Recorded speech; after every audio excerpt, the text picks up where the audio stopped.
anasema je, yafaa kwa Muislamu kumiliki silaha za moto mfano bastola na akawa anaitumia kuogopesha wanaomzunguka ili kujihakikishia amani ya nafsi yake? Sheria ya Kiislamu haijakataza mtu kumiliki silaha katika misingi yake ya uhalali, upanga, bunduki,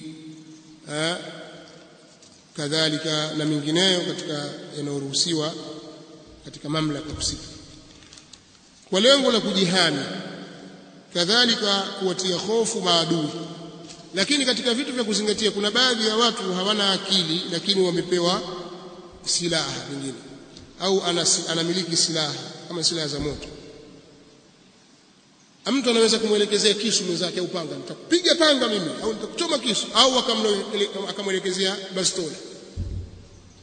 Mtume sallallahu alayhi wa alihi wasallam katika hadithi sahihi ambayo ameipokea al-Imam al-Bukhari rahimahullahu ta'ala na Muslim katika sahihi yake, anasema la yushiru ahadukum ala akhihi bisilah, asimuishirie mmoja wenu ndugu yake kwa silaha.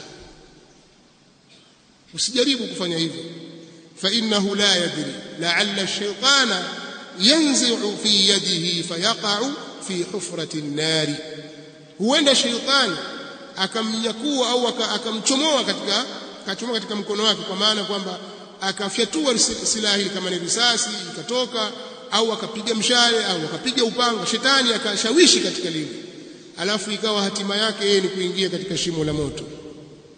Usijaribu. Sasa kuna watu hawana akili, kitu kidogo kashatoa bastola yake, kitu kidogo kashatoa bunduki, piga risasi nini, mwingine kashatoa panga, mwingine kashanyanyua fimbo, pengine bakora atakuchapa watu. Zote hizi ni silaha. Mtume sallallahu alaihi wasallam amekataza usifanye namna hiyo, kwa sababu ni kuwatia hofu watu na kuondolea amani. Lakini inapobidi sasa katika masala dafu sa'il, kujitetea, kumuondosha yule mvamizi, umevamiwa nyumbani kwako, wezi, majambazi, basi inatakana uende hatua baada ya hatua kwa kutumia hiyo silaha ulionayo.